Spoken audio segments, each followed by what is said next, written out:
وہاں پہ مل جاتی ہیں چیزیں، لیکن مجھے لگ رہا ہے کہ پراپر ٹریننگ کے ساتھ اس بندے کو لانچ کیا گیا ہے۔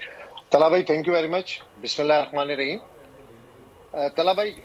جو آپ نے بات کی انویسٹیگیشنز کیا ہوں گی کیا نہیں ہوں گی، یہ تو بات کی بات ہے، لیکن جو حادثہ ہوا، جو قاتلانہ حملہ ہوا یہ ایک بہت بڑا سانحہ ہے، اور اللہ پاک نے قوم کو ایک بڑے سانحے سے بچا دیا ہے۔ شکر الحمدللہ عمران خان بالکل محفوظ ہے، ٹھیک ہے، ان کی طبیعت بھی ٹھیک ہے۔ میری صبح 6 بجے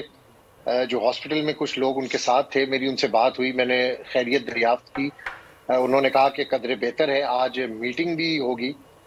جس میں وہ خود چیئر کریں گے اس میٹنگ کو، اور میں نے یہ پوچھا کہ کیا کوئی ویڈیو میسج جاری کیا جائے گا، کوئی پریس کانفرنس ہوگی، کوئی پریس ٹاک ہوگی، تو سارٹ آف ویڈیو میسج جس طرح عمران خان قوم سے خطاب کرتے ہیں، آئندہ کی حکمت عملی وہ خود بتائیں گے۔ بڑے اہم میسج آج کی ویڈیو سٹیٹمنٹ، اگر آج ان کی طبیعت بہتر ہوئی اور آج انہوں نے ویڈیو سٹیٹمنٹ جاری کی تو ایک اہم سٹیٹمنٹ جاری کریں گے۔ آپ کے پروگرام کے توسط سے میں ایک چیز آپ کے ساتھ شیئر کرنا چاہ رہا ہوں کہ عمران خان کے بہت سارے دوست پوری دنیا میں موجود ہیں جن سے وہ مسلسل رابطے میں ہیں، اور میں ایک خبر اور ایک بڑی چیز آپ کو بتانا چاہ رہا ہوں کہ مجھے کسی دوست نے، عاطف خان ہوسٹن میں ہوتے ہیں، وہ عمران خان کے بڑے قریبی ساتھی ہیں، بڑا ان کا پرانا ساتھ ہے، ان سے مسلسل وہ رابطے میں ہیں۔ یہاں پر جو کانگریس مین، سینیٹرز اور ریجیم چینج کے بعد جو ساری ایفرٹس کی ہیں انہوں نے یہاں پر امریکہ میں کچھ دوستوں کے ساتھ عاطف خان صاحب نے مل کر کی ہیں، اور عمران خان صاحب کا میسج میں آپ کو پڑھ کے بتا رہا ہوں۔ Allah will not take me until I complete my mission,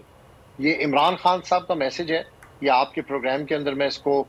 دوبارہ سے ریڈ کر رہا ہوں۔ یہ بڑی خبر ہے کہ عمران خان صاحب نے اپنے قریبی دوستوں کو، عاطف خان صاحب کو یہ میسج کیا، انہوں نے مجھے یہ میسج فارورڈ کیا ہے، اور میں ان کی اجازت سے یہ میسج پڑھ رہا ہوں کہ Allah will not take me until I complete my mission. آپ دیکھیں کہ کتنا نڈر، کتنے دلیر ہیں، جس طرح گولی لگی اس کے بعد ویو کیا، اور میں اس سے زیادہ آپ خود دیکھ رہے تھے ساری چیزیں جو کچھ آج ہو رہی ہیں، پورا دن ہوا، اور اب عمران خان کی طبیعت بہتر ہے۔ طلحہ بھائی چونکہ کنسرنز بہت سارے لوگوں کے ہیں، بہت سارے اسٹیک ہولڈر ہیں، عمران خان کی وجہ سے پوری دنیا میں اس وقت ہلچل ہے۔ انٹرنیشنل میڈیا آپ اٹھا کے دیکھ لیں، ہر ٹی وی چینل کی ہیڈ لائن ہے، چاہے وہ بڑا چینل ہے چاہے وہ چھوٹا چینل ہے، پوری دنیا میں جو اوورسیز پاکستانی ہیں ان کا بھی سخت کنسرن ہے، تشویش ہے، جو موجودہ حکومت کے حوالے سے فوری الیکشن کا مطالبہ ہے۔ میں آپ کے پروگرام کے توسط سے